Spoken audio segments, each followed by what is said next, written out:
Զեղծարարությունները շատացել են, զգոնության կոչ է անում ազգային անվտանգության ծառայությունը, հայտնում են, որ պաշտոնյաների անվամբ բացված հավելվածներով տարվում է իրականությանը չհամապատասխանող գրագրություն։ Բնակչության շրջանում համացանցային հարթակների թիրախավորմամբ քաղաքացիների համակարգչային տվյալներն առանց օրենքով կամ պայմանագրով կամ իրավաչափ այլ հիմքով նախատեսված թույլտվության մուտքագրելու, փոփոխելու, ոչնչացնելու, ուղեփակելու կամ համակարգչի համակարգչային համակարգի կամ համակարգչային ցանցի աշխատանքի նկատմամբ որևէ այլ եղանակով ներգործելու միջոցով հարձակման դեպքերը վերջին ժամանակաշրջանում տարածում են ստացել, այս մասին տեղեկացնում է ազգային անվտանգության ծառայությունը նշելով. Մասնավորապես բնակչությունից խաբեության կամ վստահությունը չարաշահելու եղանակով հափշտակություն կատարելու, բանկային գաղտնիք կազմող տեղեկություններին ապօրինի տիրանալու, ինչպես նաև տարբեր պետական հաստատությունների աշխատակիցներին իշխանական կամ ծառայողական լիազորությունները կամ դրանցով պայմանավորված ազդեցությունն ի վնաս պետական կամ ծառայողական շահերի օգտագործելու, իրենց ծառայողական լիազորություններից բխող գործողություն կամ անգործություն կատարելուն հարկադրելու եւ այդ կերպ տեղեկություններ ստանալու դիտավորությամբ տարբեր պաշտոնատար անձանց անվամբ հերթական բացված տարբեր ինտերնետային հաղորդակցման հավելվածներով, մասնավորապես WhatsApp հավելվածով տարվում է տարաբնույթ իրականությանը չհամապատասխանող գրագրություն։ Նմանօրինակ զեղծարարություններից խուսափելու նպատակով հորդորում ենք դրսևորել զգոնություն, նշված է հայտարարության մեջ։ 15:30-ին Երևան քաղաքի ընդհանուր իրավասության դատարանի Ավանի նստավայրում տեղի է ունեցել Արագածոտնի թեմի հաշվապահ 60-ամյա կնոջ կալանքի միջնորդության քննությունը, գործը մակագրվել է դատավոր Մանվել Շահվերդյանին։ Նա այն դատավորն էր, որին մակագրվել էր 44-օրյա պատերազմում զոհված Ժորա Մարտիրոսյանի մոր Գայանե Հակոբյանի դատավարությունը։ Նշենք, որ Գայանե Հակոբյանը վարչապետ Նիկոլ Փաշինյանու որդուն հորդորել էր նստել իր մեքենան եւ գնալ միասին եռաբլուր, ինչի համար նրան մեղադրանք առաջադրեցին վարչապետի որդուն առևանգելու համար եւ դատավոր Մանվել Շահվերդյանը Գայանեին դատապարտել էր 4 տարվա պայմանական ազատազրկման։ Աշոտ Մինասյանը ապօրինի կերպով հրազեն ռազմամթերք, պայթուցիկ նյութեր եւ պայթուցիկ սարքել ձեռք բերելու, փոխադրելու ու պահելու համար դատապարտվել է 2 տարի ժամկետով ազատազրկման։ Վերաքննիչ քրեական դատարանը մասնակի բավարարել է գլխավոր դատախազության բողոքը եւ փոփոխել Սյունիքի մարզի Առաջինատյանի ընդհանուր իրավասության դատարանի 2024 թվականի դեկտեմբերի 26-ի դատավճիռը, վերացնելով Աշոտ Մինասյանի նկատմամբ նշանակված պատիժը պայմանականորեն չկիրառելու մասին դատական ակտը։ Այս մասին հայտնել են Հայաստանի Հանրապետության դատախազությունից։ Նշենք, որ Աշոտ Մինասյանի նկատմամբ հանրային քրեական հետապնդումը հարուցվել էր այն արարքի համար, որ նա խախտելով օրենսդրությամբ սահմանված կարգը ձեռք էր բերել, փոխադրել եւ Սիսիան քաղաքի Իսրայելյան փողոցում գտնվող ռեստորանային համալիրին կից իր տիրապետման ու օգտագործման ներքո գտնվող շինությունում մինչև 2020 թվականի նոյեմբերի 13-ը պահել էր տարբեր տեսակի զինամթերք։ Ֆրանսիայի վարչապետ Սեբաստիան Լեկորնուի կառավարությանը անվստահության քվե հայտնելու առաջարկը չի հավաքել բավարար ձայներ, ըստ ազգային ժողովի քննարկության հաղորդում է ՌԻԱ Նովոստին։ 271 կողմ ձայն, քանի որ անհրաժեշտ մեծամասնությունը չի ապահովվել, անվստահության բանաձևը չի ընդունվել, ասվում է հայտարարության մեջ։ Ուկրաինայի նախագահ Վոլոդիմիր Զելենսկին Վաշինգտոն կժամանի Սպիտակ տան նախագահ Դոնալդ Թրամփի հետ նախատեսված հանդիպումից 1 օր առաջ, հաղորդում է ՌԻԱ Նովոստին հղում անելով AFP-ին։ Զելենսկին Վաշինգտոն կժամանի հոկտեմբերի 16-ին Թրամփի հետ բանակցություններից առաջ։ Զելենսկու եւ Թրամփի հանդիպման հիմնական թեման կլինի Թոմահաուք հրթիռները, ասել է անանուն ուկրաինացի պաշտոնյան։ Բանակցությունների ընթացքում կքննարկվի նաեւ Պատրիոտ հակաօդային պաշտպանության հրթիռային համակարգերի մատակարարումը։ Պաշտոնյան հավելել է, որ Ուկրաինայի առաջնորդը նաև կհանդիպի զենք արտադրողների հետ հնարավոր մատակարարումների մեկնարկը քննարկելու համար։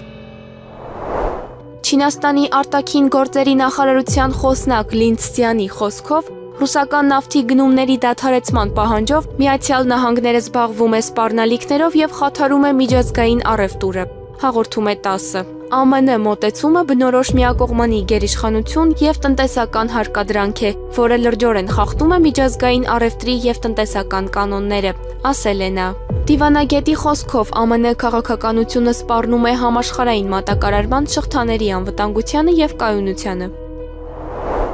Եվրոպացի պաշտոնյաները մտահոգված են, որ ԱՄՆ նախագահ Դոնալդ Թրամփը կարող է կրկին փոխել իր դիրքորոշումը Ուկրաինայի հարցում։ Ուրբաթ օրը Սպիտակ տանը Ուկրաինայի առաջնորդ Վոլոդիմիր Զելենսկու հետ հանդիպումից հետո, հաղորդում է The Washington Post-ը։ Պարբերականը հղում անելով եվրոպացի դիվանագետներին նշում է, որ Թրամփի վարչակազմի քաղաքականության շրջադարձը Ուկրաինայի նկատմամբ արդեն մի քանի ամիս է ինչ հասունանում է։ Միևնույն ժամանակ դիվանագետները զգուշավոր են չհենվել նախագահի որոշման վրա, ով նախկինում փոխել է իր դիրքորոշումը այս հակամարտության հարցում։ Հոդվածի համաձայն Թրամփի վարչակազմը մեծացնում է ճնշումը Ռուսաստանի վրա նրան բանակցային սեղանի շուրջ բերելու համար։ The Washington Post-ը հղում անելով Սպիտակ տան աղբյուրին նշում է, որ ԱՄՆ նախագահի աջակցությունը Ուկրաինայի իր տարածքները վերադարձնելու նկրտումներին ցույց է տալիս Թրամփի ակնհայտ զայրույթը Մոսկվայի նկատմամբ։ Թրամփի վարչակազմը մտադիր է արմատապես փոխել ներգաղթի քաղաքականությունը եւ ապագայում ընդունել սպիտակամորթ անգլիախոս փախստականների Եվրոպայից եւ Հարավային Աֆրիկայից։ Այս մասին հաղորդել է New York Times-ը, հղում անելով թերթի կողմից ձեռք բերված փաստաթղթերին։ Նշվում է, որ փախստականների ծրագիրը ամբողջությամբ վերաուղղորդվելու է, ընդունելու հիմնականում սպիտակամորթ մարդկանց, որոնք պնդում են, որ հետապնդվում են։ Ներկայիս փախստականների ծրագիրը կենտրոնացած է աշխարհի ամենախելացի բնակչությանը օգնելու վրա։ Ռուսաստանի արտաքին գործերի նախարար Սերգեյ Լավրովը հայտարարել է, որ Եվրամիության երկրները ցանկանում են Ուկրաինայում հակամարտությունը վերացնել ԱՄՆ նախագահ Դոնալդ Թրամփի պատերազմի։ Հաղորդում է Կոմերսանտ թերթը։ Եվրոպացիները ցանկանում են, որ պատերազմը դառնա Դոնալդ Թրամփի պատերազմը։ Դա նրանց համար մաքուր բալասան է, ասել է Լավրովը։ Նա բացատրել է, որ Թրամփի ներքաշելու Եվրամիության երկրների ցանկությունը ռուս-ուկրաինական հակամարտության մեջ բխում է փոխադարձ պատասխանատվության սկզբունքից։ Նրանք ցանկանում են կիսել պատասխանատվությունը։ Եվրամիության երկրները նույնպես փորձում են գտնել ռուսական սառեցված ակտիվները բռնագրավելու միջոց, սակայն Ֆրանսիայի նախագահ Էմանուել Մակրոնը դեմ է դրան։ Ռուսաստանի արտաքին գործերի նախարար Սերգեյ Լավրովը Մոսկվայում հանդիպել է Մարոկկոյի արտաքին գործերի նախարար Նասեր Բուրիտայի հետ, ինչպես փոխանցում է ՏԱՍՍ-ը, Բուրիտան Լավրովին փոխանցել է Մարոկկոյի թագավոր Մուհամմադ 6-րդի ողջույն ընդգծելով, որ իր երկիրը Ռուսաստանին դիտում է որպես միջազգային հարթակում լուրջ խաղացողի, վստահելի գործընկերոջ եւ ազնիվ բանակցողի։ Հանդիպման ընթացքում կողմերը քննարկել են Մերձավոր Արևելքի եւ Հյուսիսային Աֆրիկայի վերջին զարգացումները։ Լավրովը նշել է, որ Ռուսաստանը մեծ ուշադրությամբ է հետևում տարածաշրջանային իրադարձություններին եւ պատրաստ է այդ պետությունների հետ համագործակցել նպաստելու համար այդ տարածաշրջաններում խնդիրների խաղաղ կարգավորմանը։ Բանակցությունները նպատակ ունեին ամրապնդել Մոսկվայի եւ Ռաբաթի միջև քաղաքական երկխոսությունը եւ ընդլայնել փոխգործակցությունը միջազգային ասպարեզում, հատկապես աշխարհաքաղաքական լարվածության պայմաններում։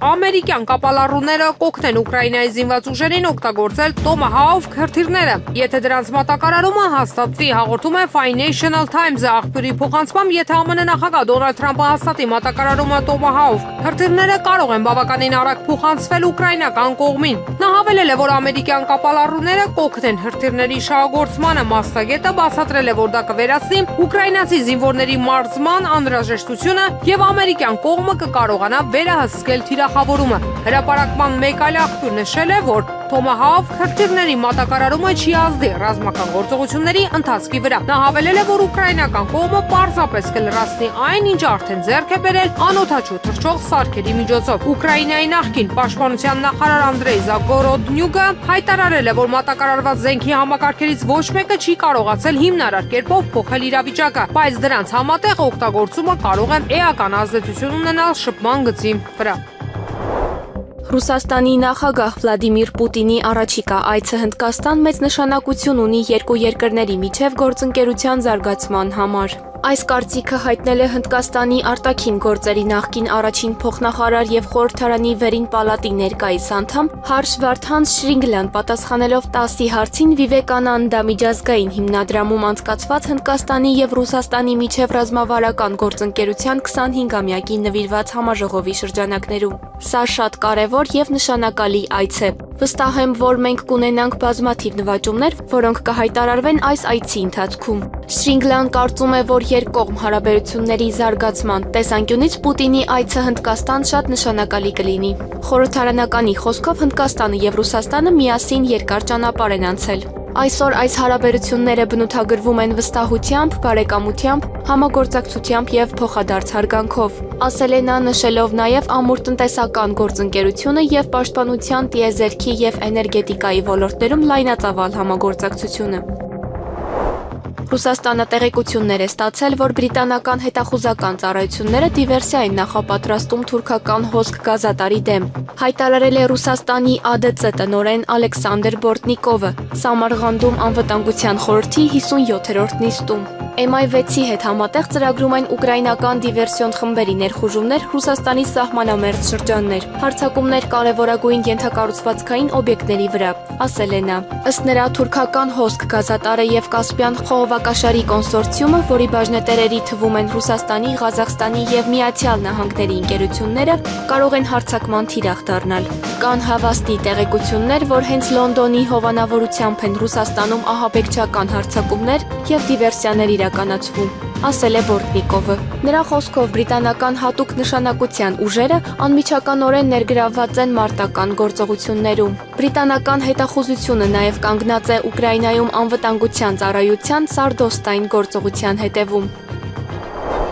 Թուրքիայի նախագահ Ռեջեփ Թայիփ Էրդողանը ցավակցել է Պոլսո հայոց պատրիարք Սահակ Մաշալյանին, նրա հոր Հակոբջան Մաշալյանի կորստի կապակցությամբ։ Թուրքիայի նախագահը Մաշալյանին իր ցավակցություններն է փոխանցել հեռախոսազանգով, հայտնում են թուրքական լրատվամիջոցները։ ԱՄՆ նախագահ Դոնալդ Թրամփը մտադիր է ստեղծել Ուկրաինային աջակցելու հիմնադրամ, որը կֆինանսավորվի չինական ապրանքների վրա առաջարկվող 500% մաքսատուրքերից ստացված եկամուտներով, հայտնում է բրիտանական Telegraph թերթը, հղում անելով իր աղբյուրներին։ Ինչպես հիշեցնում է հրատարակությունը, ԱՄՆ ֆինանսների նախարար Սքոթ Բեսենթին հանձնարարվել է հոկտեմբերի 17-ին Վոլոդիմիր Զելենսկու Վաշինգտոն այցից առաջ եվրոպացի դաշնակիցներին ներկայացնել մի ծրագիր, որը նախատեսում է Չինաստանից մատակարարվող ապրանքների վրա 500% մաքսատուրքերի սահմանում, չինական կողմից ռուսական նավթի գնման պատրվակով։ Միևնույն ժամանակ ամերիկյան վարչակազմը նման տուրքերի ներդրումը պայմանավորեց եվրոպական երկրների այդ միջոցառումներին միանալու պատրաստակամությամբ։ Թրամփը նախկինում հայտարարել էր, որ Վաշինգտոնը գտնվում է Պեկինի հետ առևտրային պատերազմի մեջ, հղում անելով նոյեմբերի 1-ից Չինաստանի դեմ մաքսատուրքերը 100%-ով բարձրացնելու իր մտադրությանը։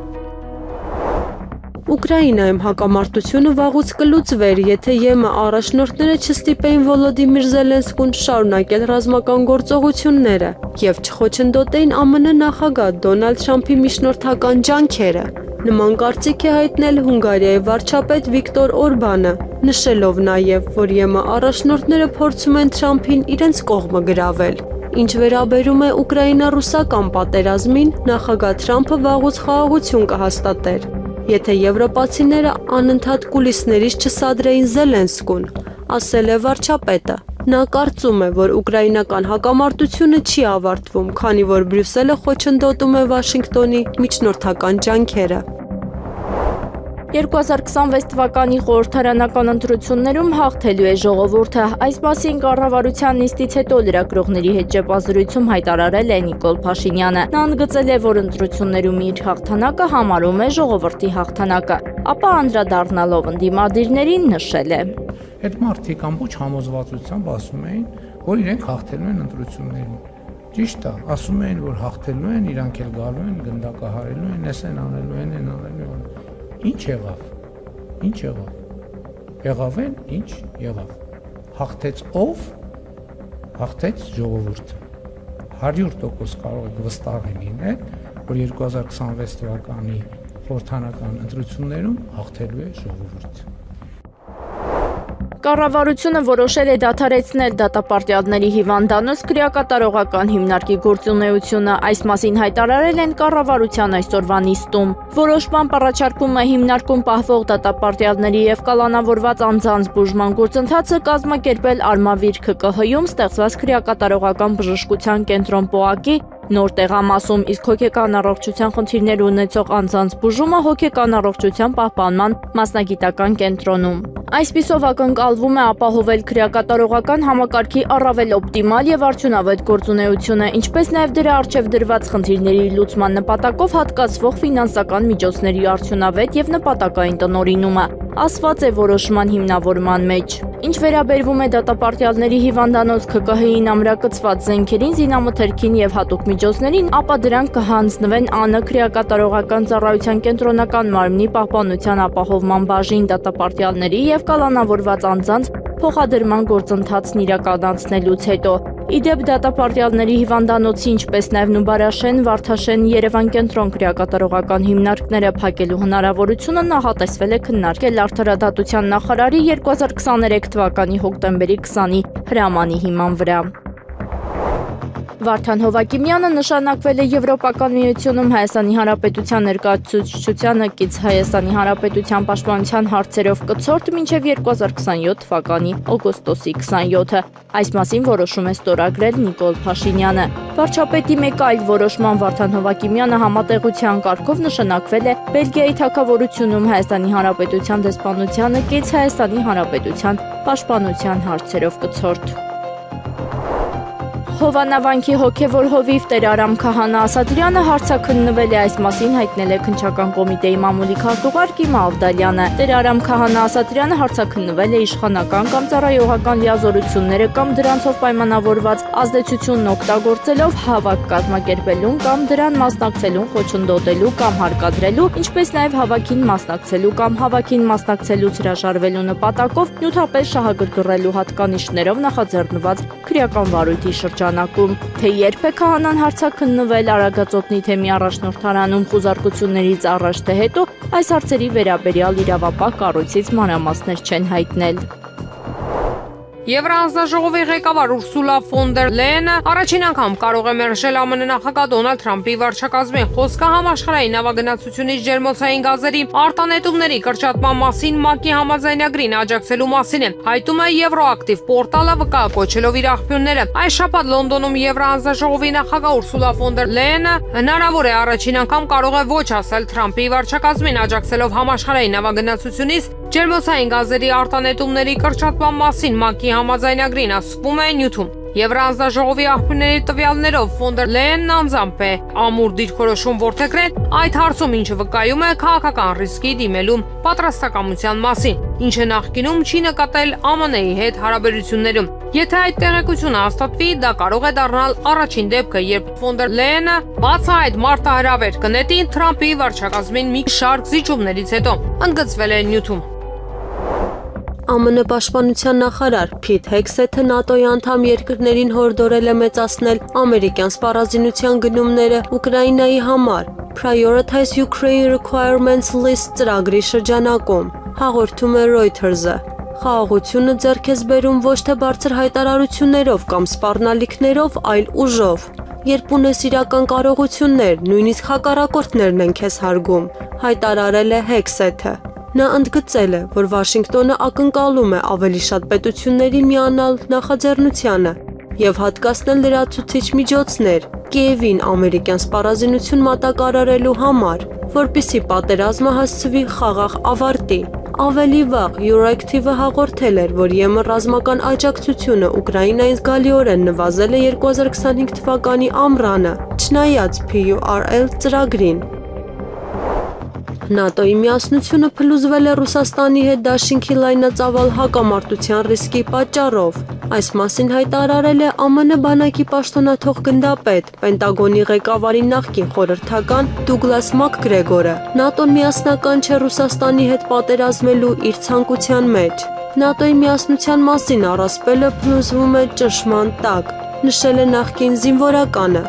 Փորձագետի խոսքով եվրոպական շատ պետություններ կհրաժարվեին ավելի լայնածավալ պատերազմի մեջ մտնել Ռուսաստանի հետ, իսկ նրանց մի մասը՝ Հունգարիան, Սլովակիան եւ Չեխիան արդեն բացահայտ հայտարարել են այդ մասին։ Միևնույն ժամանակ, նշել է Մակգրեգորը, ուժեղ բանակ ունեցող Լեհաստանը չի ցանկանա ռիսկի դիմել իր արագ զարգացող տնտեսությամբ, իսկ Ֆրանսիան, Գերմանիան եւ Մեծ Բրիտանիան արդեն բախվել են ներքին խնդիրների եւ նույնպես չեն ցանկանում ռազմական հակամարտության մեջ մտնել Մոսկվայի հետ։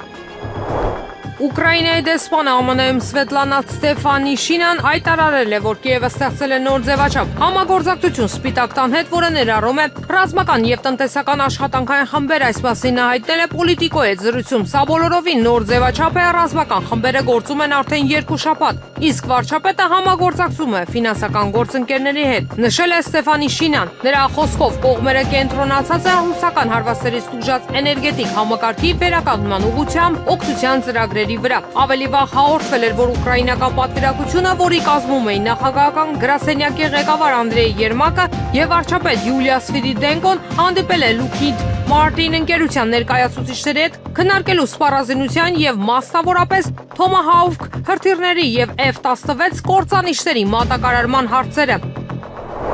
Սիրիայի անցումային առաջնորդ Ահմեդ Ալ-Շարան հանդիպում է ունեցել Ռուսաստանում սիրիական Սփյուռքի ներկայացուցիչների հետ։ Հանդիպումը տեղի ունեցել Մոսկվայի հյուրանոցներից մեկում, հաղորդում է ՌԻԱ Նովոստին։ Հոկտեմբերի 15-ին Սիրիայի նախագահ Ահմեդ Ալ-Շարան ժամանել է Մոսկվա իր առաջին աշխատանքային այցով, որի ընթացքում նա հանդիպել է Ռուսաստանի նախագահ Վլադիմիր Պուտինի հետ։ Բանակցությունները տևել են ավելի քան 2.5 ժամ։ Բանակցությունների ընթացքում Պուտինը հայտարարել է, որ Մոսկվայի հարաբերությունները Դամասկոսի հետ միշտ առաջնորդվել են սիրիացի ժողովրդի շահերով։ Նա նշել է նաև, որ Ռուսաստանը երբեք չի կապել Սիրիայի հետ հարաբերությունների զարգացումը որևէ հատուկ շահերի կամ քաղաքական նպատակահարմարության հետ։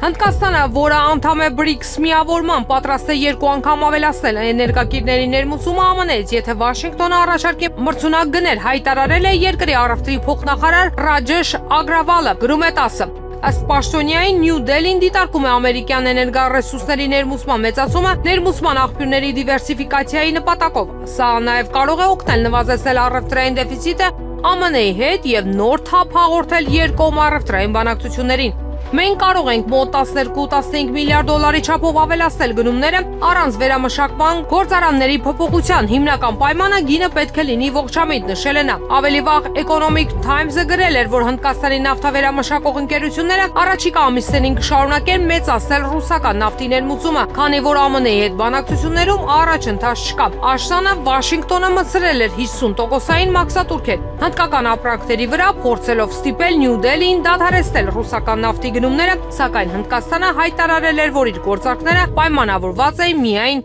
գներով եւ շարունակվելու են։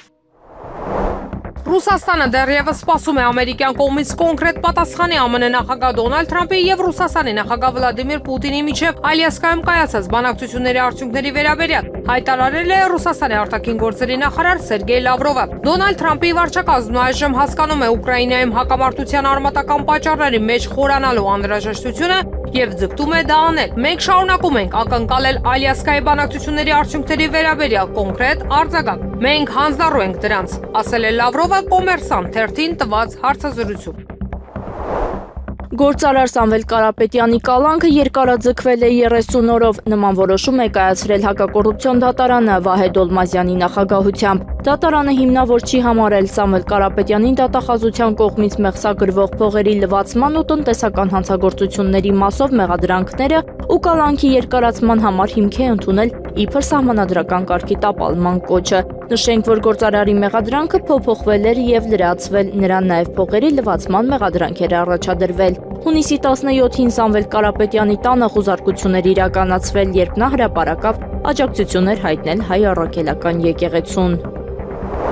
Կառավարման համակարգը կատարյալ ձախողում է բնապահպանական ոլորտը։ Այս մասին Եվրամեդիա 24-ի տաղավարում հարցազրույցի ժամանակ ասել է բնապահպանության նախկին նախարար Այսեր Ղազարյանը։ Նա անդրադարձել է օրեր առաջ աղբավայրում տեղի ունեցած հրդեհին եւ դրա վատ հետևանքներին։ Նա նաեւ կարծում է, որ անհրաժեշտություն կա փոխելու աղբավայրի տեղը։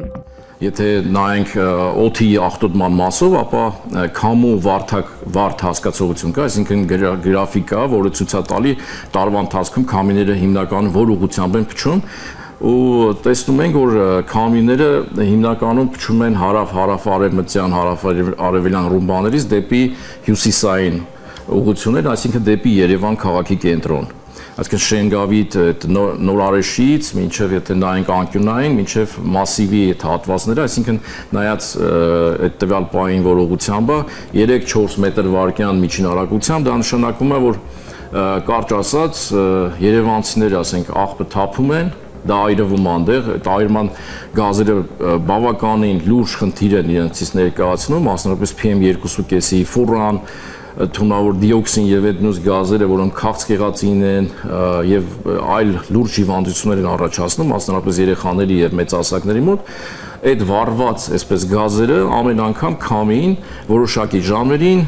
ուղղորդում է դեպի Երևան եւ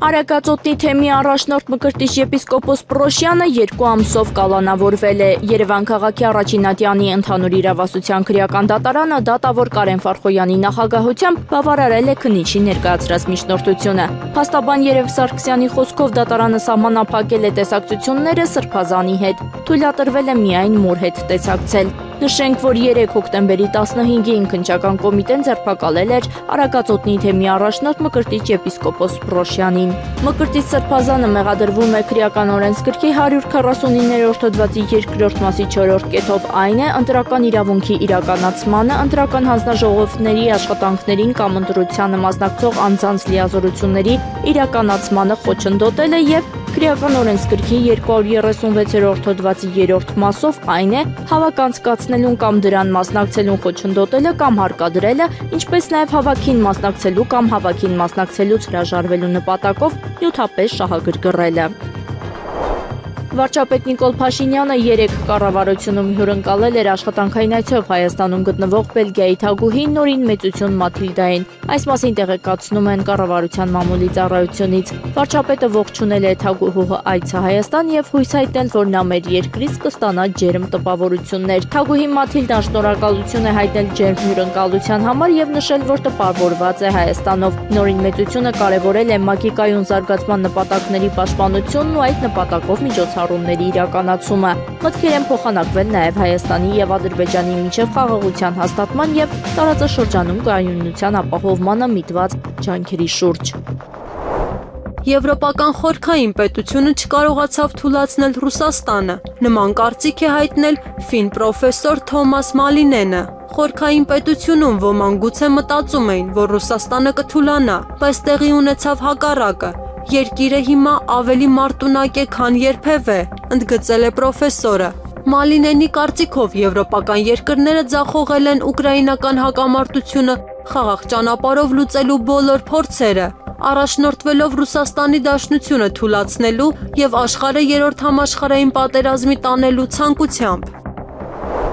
Պաղեստինի նախագահ Մահմուդ Աբասը հրամայել է 3 ամսվա ընթացքում պատրաստել ազգային սահմանադրության առաջին նախագիծը, ըստ նրա հատուկ դեսպանորդ եւ նախկին վարչապետ Մոհամեդ Շտայեհի։ Ես նաև սահմանադրությունը մշակող հանձնաժողովի անդամ եմ, ասել է նա Ժնևում ՄԱԿ-ի կողմից հավատարմագրված լրագրողների ասոցիացիայի համար կազմակերպված ճեպազրույցի ժամանակ։ Նախագահը մեզ 3 ամիս ժամանակ է տվել Պաղեստինի սահմանադրության առաջին նախագիծն ավարտելու համար։ Հիմա մենք Պաղեստինի ինքնավարությունը կվերածենք Պաղեստինի պետության։ Հոկտեմբերի 13-ին Եգիպտոսի Շարմ էլ-Շեյխ քաղաքում տեղի ունեցավ խաղաղության գագաթնաժողով, որը հրավիրվել էր Գազայի հատվածում հրադադարի եւ այնտեղ պահվող բոլոր իսրայելցի պատանդների ազատ արձակման կապակցությամբ։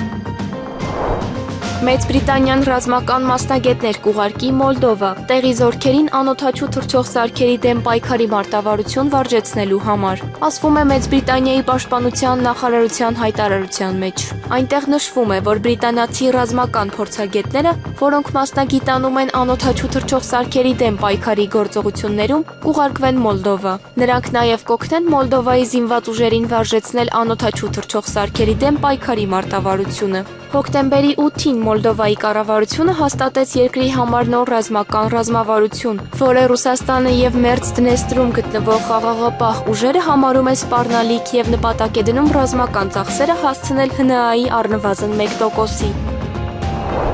Եղանակը առաջիկա օրերին Երևանում հոկտեմբերի 16-ից 3-ը 17-ից 21-ին սպասվում է առանց տեղումների եղանակ։ Մարզերում հոկտեմբերի 16-ից 3-ը 17-ից 20-ին, 21-ի գիշերը սպասվում է առանց տեղումների եղանակ։ Հոկտեմբերի 21-ից 3-ը առանձին շրջաններում սպասվում է կարճատև անձրև։ Քամին հարավ-արևմտյան 2-ից 5 մետր վարկյան։ Օդի ջերմաստիճանն էապես չի փոխվի։